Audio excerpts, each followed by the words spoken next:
Confiez-nous votre image et laissez-nous la transformer en une identité forte grâce à un accompagnement sur mesure et un suivi personnalisé. De la communication institutionnelle au marketing politique et commercial, Eshima vous apporte des solutions grâce à une parfaite connaissance des outils de l'information et de la communication. Contact 085 113 44 44 085 113 44 44. Eshima Magazine, un nouveau standard d'information. Tombola maboko lokolo Kabila Mutumulala. Tombola, tombola, tombola, tombola, tombola, tombola, tombola, manifester, manifester. IDPS, viva! Viva! Parti et Congolais, viva! Viva! Base Yabalais, voilà! Chef de l'État, voilà! Viva! Viva! Viva! C'est le national.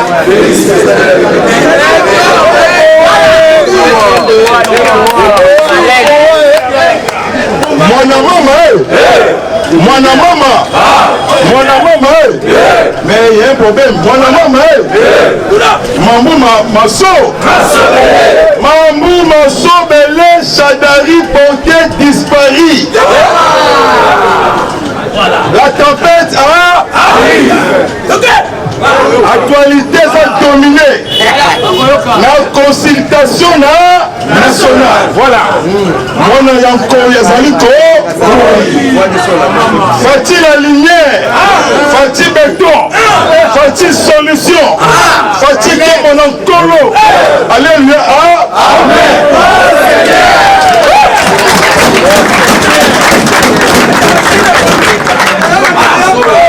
Mamoni base la tempête de l'équipe Cour de cassation.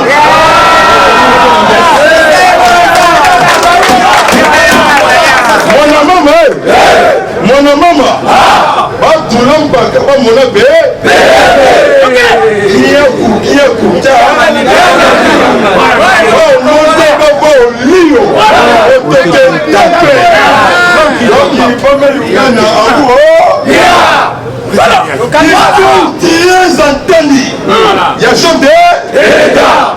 Jamal Kabouni à Kaboun, 520 gigas, Fouadé, 1400 gigas. Alobaki Yango, Bakona, Moutalibaso à nager. Comment naye Kabila Kaname Kazé? Hippolyte Kaname, Azalaki na Congo,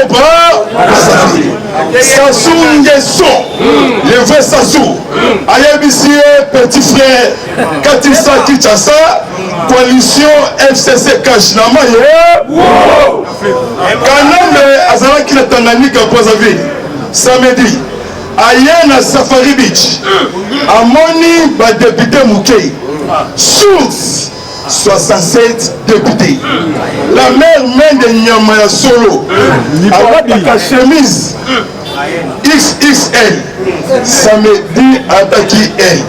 Donc santé qui et Kimi.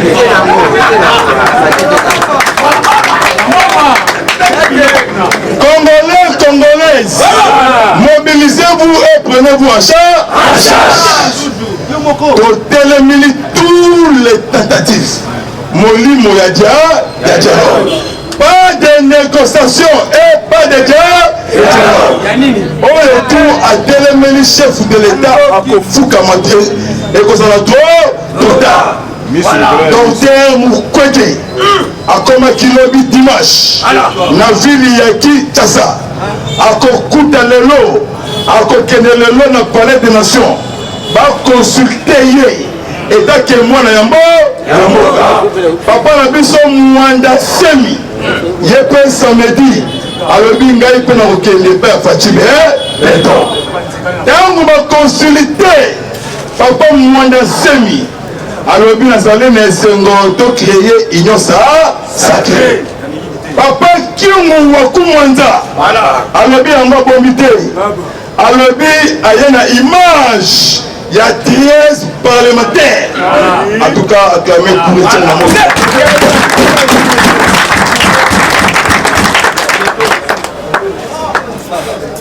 Nous passons à Koulela. Nemi Moulania, Makamba Lobby, engagé 4 mois, engagé que tosali débauchage te de récupérer tous les Congolais oyo tosali na ngambo ya lisifere bazonga epai ya mona ya Nzambe. Pour votre information, lobi 230 députés nationaux oyo baza na Assemblée nationale bazwi basigné pétition mpona kolongola Janine Mabunda article 139 lokola Kagame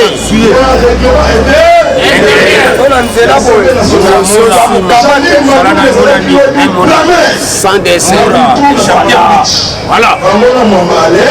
Alexis. Parce que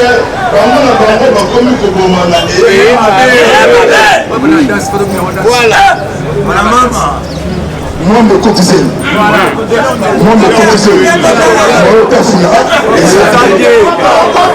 Discours de Fatih Béton. Très attendu. Semaine au discours. Balobi discours à 6 minutes. Divisé par deux combien? 3 minutes. Makamou akoloba samedi Eriangoyo. Eriangoyo. Toboyi bobenga ba professeur. Ya ici. Il y a France, il y a États-Unis. Il y a deux parce que tous ans coronavirus. UDPS, c'est viva. Viva! Combattante. Papa Etienne Mamulumba Congolais. Et puis ça qui lui saute au pèse à confiance, c'était dans mon paya. Mon paya c'est Kanambe Kazembe.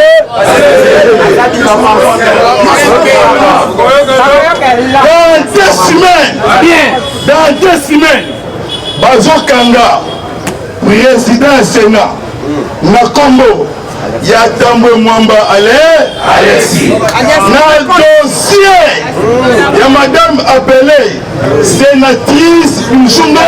Donc, Mwamba Alexis, préparez-vous. Au côté de Makala, na pavillon 3 et 6. Parce qu'elle te passe les leçons dans le pays.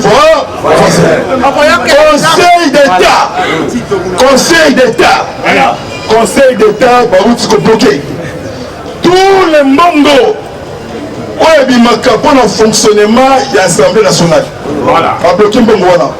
Parce que Janine Mabunda rwandaise 100%. Il est en cause. Bakabola Kambongwana, n'a pas député FCC, n'a Kanambi. N'a conseil d'État va bloquer Mbongwana. Moi je suis Ebima et ça t'est. Bientôt on va convoquer Mabunda. Mabunda c'est un problème sérieux. N'a pas ça vous allez qui n'a cours pour préparer contre les chefs d'État.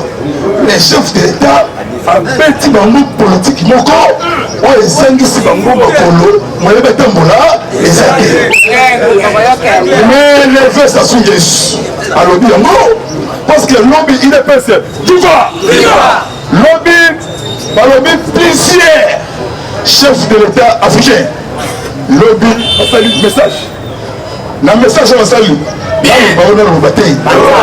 balobi plusieurs chefs d'État africains ont soutenu tous les démarches de Mokonzi Mboka Fatih Béton pour créer gouvernement de l'Union sacrée. Lobby. Tant Mokonzi Mboka a koloba samedi, Oyo a komeka tata.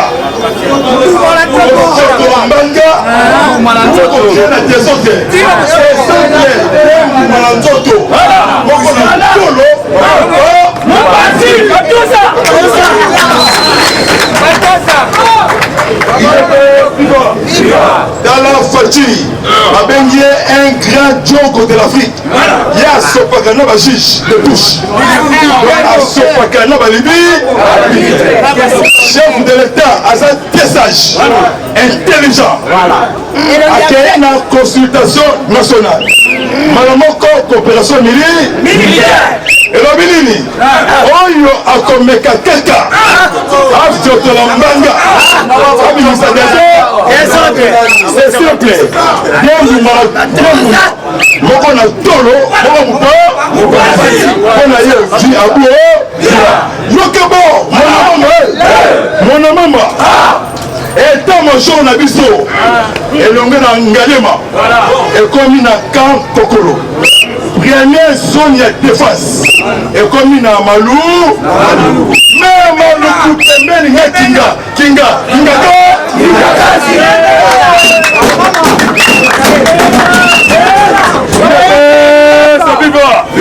et ce qu'on allait manifester parce que John Biden enfant chéri na ye comme na ye Mutombo dit match ezali ya Congo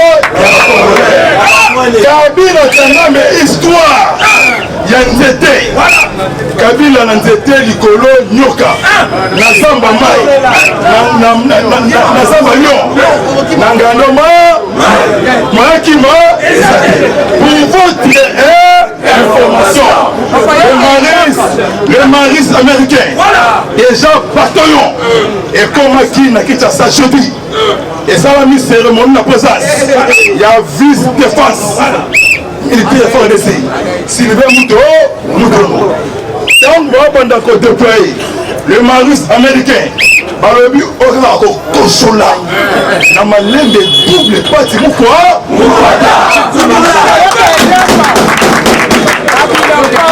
il est chef de l'État azana politique ya Silas chef de l'État dans son navire de dragage na Argentine navire Ezoya et stationné na Mwanda navire Ezoya toujours le conduit à Moka il est pèse viva alors union sacrée et ça te pour l'intérêt à ma politicien ou intérêt à peuple Congo mingi la paix et c'est qui surtout social le peuple Congo Fati et Longia Feti qui toque au Maka il y a Martin Soki au repas comme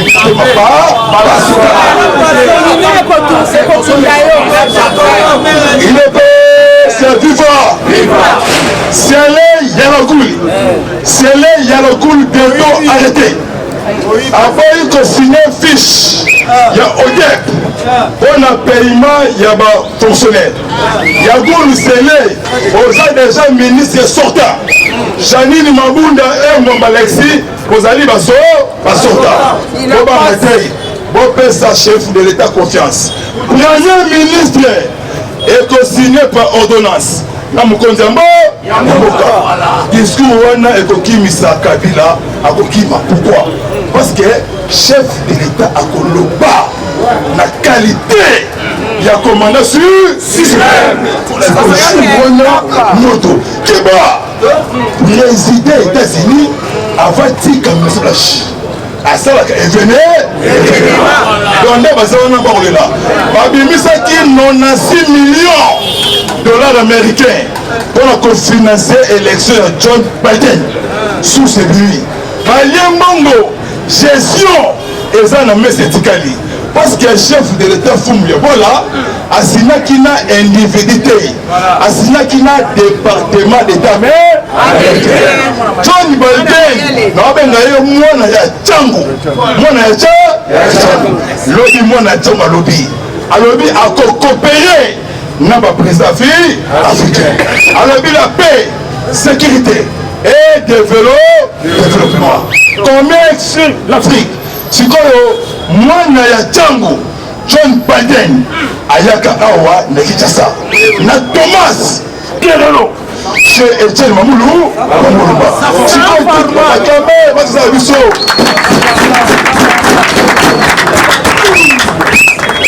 la facilité mboka zali ya biso ata tolongo neve etali tous les expatriés oyo tokobanga te tokobangisa eyebisaki bango nzete bamataki yango wana bakokita bakati nzete motu moye mata ezali directrice ya campagne de John Biden aza congolaise na biso d'origine kaseye bibish comme na ye biangi bibish kabe ya tibola mulumbai viva mopanzi ya John Liba c'est vivant. Jeannette comme on a eu Jeannette comme on a eu Anna Katupora Anne Katupora Anne Babilokos c'est comme Babilokos biloko basalela biloko esanza papir okoyoka eloko biloko basanza na mbwa c'est vivant. Kabila Alton Kanambe Hippolyte Kazé Azokosa yaya yo Obunda ni États-Unis yo Obunda ni Égypte yo Obunda ni Belgique yo Obunda na quel hôpital yo Obunda papa tokozwa basaki tout bandako tozali ya biso parce que papa Etienne en 2016 alobaki boye bandako oyo batongeli bino bosali mosala ya mpunda ya bapolaire bamilibi bokosi biso bacongolais me bozali baroi UDPS viva atindi Anna Katupora Anne Anna akomi na palais des nations ole akota na porte ya nsima akoti na pardon na porte ya liboso akoti na porte ya nsima alati kanzaku ya pembe na kashine yoke source ya information aujourd'hui asengi chef de l'état pardon alimbisa bato ya FCC non écoute tokende na mobulu oyo baosala na kati ya mboka chef de l'état apesaki ye réponse te ebangisi ye abimi abengi ndeko na ye Hippolyte Kanambe na telefoni yaya awa eyindi parce que mwana ya nkoyo azali ndeko bima na ye basangani chaque jour baosala baréunion butu chaque jour omoni ndokibele mboka oyo ezali ya biso mutu tozali congolais mumbunda muyanzi mukongo muswahili muluba beto na beto muluba mungala beto na beto omote baloba yango moko nekaba atukamula natikali na deux informations d'abord mwana mama Fati azali mutuka ya munene atezoya na nzela moyoka ngango ezali azali remorque ya transipinaire oyo enyataka badepinaire mbala moko ekei toboyi molimo ya dialogue toboyi molimo ya négociation toyebaki yango va se changer en soumission bayetu batelemi mikonzi ya mboka bakofukama ekozala tota lelo Katumbi Tchapoe azali mwana ya mboka lelo akodepose gerbe de fleur na musole ya Etienne wa Mulumba na commune ya Sele bauti kocontrôler les faux militaires rwandais babimisi 12 000 fictifs au sein ya armée congolaise samedi, vendredi, jeudi, vendredi, samedi, Ben Boutembo, Bounia. État-major, il y a fait un décès. Il est viva. Babani na contrôle biométrique. Na armée congolaise. Na niveau, il y a Ben. Troisième défense militaire, il y a fait un décès. Balobi, fictif. 3. Identifier vrai militaire au l'armée congolaise. Il y a des généraux rwandais au Batia Bango et pas Kanambe Fati Alobi Motutu Azonga pays naïto danger. On a créé la ressource qui ça il de pèse vivant. Chef de l'État a dit 3 émissaires. Il y a mon conseil Boka. 3 émissaires. Biseleli, Tete Kabo. Biseleli babandi liboso epa Idriss Déby yoka bien avant mokonzi ya mboka aloba asalaka nini merci bayebisi Idriss Déby message ya nouveau futur président ya Union africaine. Baye et pas ya Rwandais. Baye et pas ya Rwandais Paul Kagame. Baye monsieur Kagame boye. Président Fati a décidé cash na FC FCC. Longola même Miss na yo. Oyo za na makambo ya RDC. Troisième, yamba tous les généraux rwandais. Oh, c'est l'armée Congo, congolaise. Sont la porte. Bako d'Awa, Rwanda. Alors, moi, Baye et pas Ouru Kenyatta. Président ya Kenya. Basololi. Kosuka na bango, bakei ine. Et pas le président égyptien. Na kombo ya Abdel Fattah al-Sisi. Basololi na ye. Yuka source mwana mama mambo maso sikoyo tokoti opération ya mbuma na tolo na mbuma mopa ya parti eza komba te eza déjà awa na kati ya Kinshasa mokonzi ya mboka balobi samedi wana magasin ekangama avant parce que mwana nzambe aligelo avant Noé akanga porte asalaka nini Noé asalaka nini abeleli bandeko mbule bani toko ya mayele asalaki nini mais ya soba lokola Martin azali na mitema mabe puisque no baisole ye mais akoti studio azoyemba na tikali isole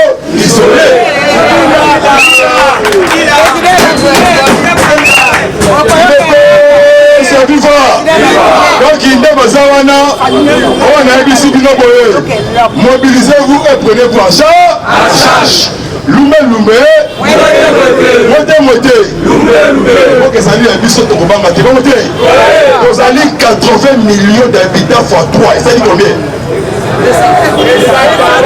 240 millions na oyo bakufa bakolamu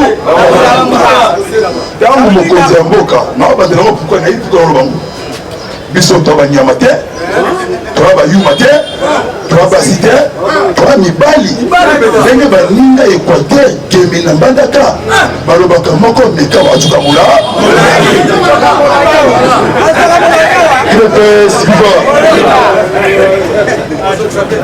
sa confiance tous les 20 provinces porter soutien na chef d'État mwana ya mboka frère na biso ndeko na biso makila ya bakongo ya bakongolais mboka rechange to chasser tous les Rwandais c'est la nini merci vraiment lobby 3e caisse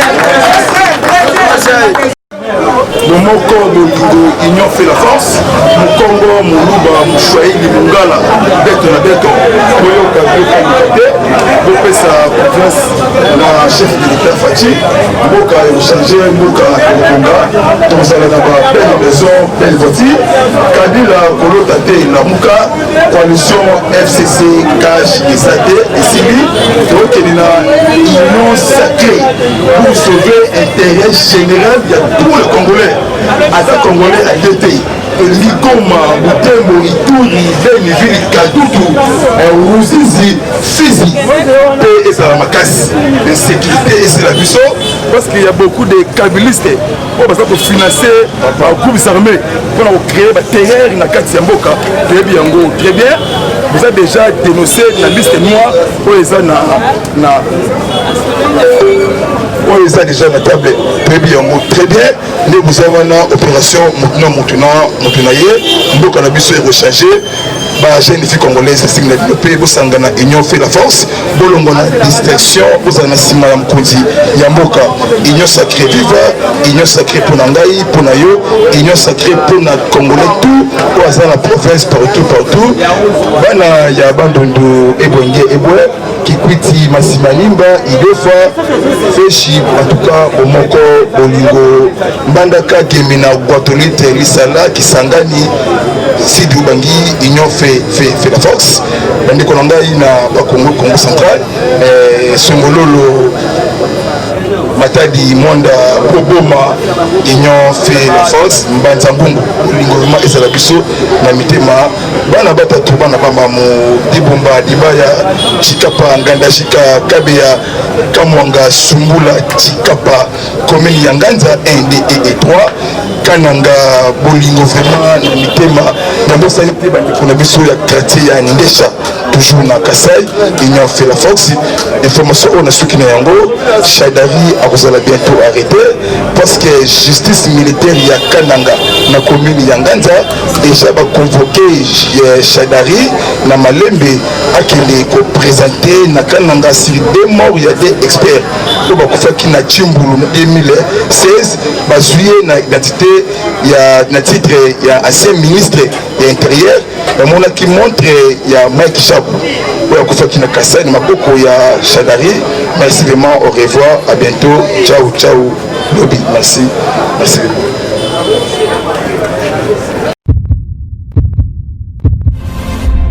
Eshima, votre magazine qui bat au rythme de l'actualité. Retrouvez la nouvelle édition. Exclusivité, alors que la RDC sort progressivement la tête de l'eau après la crise sanitaire Covid-19 ayant fragilisé les économies du monde, Eshima Magazine présente à la une de sa 15e édition la ministre de l'économie nationale, Acacia Bandou Bola, présente son bilan depuis sa prise de fonction. Relance économique, Acacia Bandou Bola Mbongo donne des signaux forts. Baisse des prix des produits pétroliers, maîtrise des prix des denrées alimentaires pendant des temps forts, organisation des marchés populaires afin de soulager les paniers de la ménagère en période de Covid-19, une franche collaboration avec les opérateurs économiques et dotation en équipement de son administration, la ministre de l'économie nationale affiche un bilan éclatant de sa première année de gestion de ses très stratégiques portefeuilles. Eshima Magazine revient sur chaque étape de la vie de la Margaret Thatcher congolaise. Focus, Agnès Moide et la CNSS interpellent les employeurs sur les avantages de l'utilisation de la télédéclaration. Payer l'impôt est un devoir civique. Barnabé Mwakadi Mwamba, directeur général de la DGI, sensibilise les assujettis. Découverte, Jerry Biangani Tampo, l'homme derrière la renommée de l'université chrétienne Cardinal Malula. Dossier Eshima, contentieux électoraux, de la poudre aux yeux. Économie, les scandales financiers ont la peau dure en RDC. Interview, Ted Belechai Kassanda, secrétaire exécutif national de la Ligue des jeunes de l'UDPS. Bras de fer entre la CPI et les USA. Fatou Bensouda défie Donald Trump. Retrouvez l'intégralité du magazine Eshima dans les kiosques.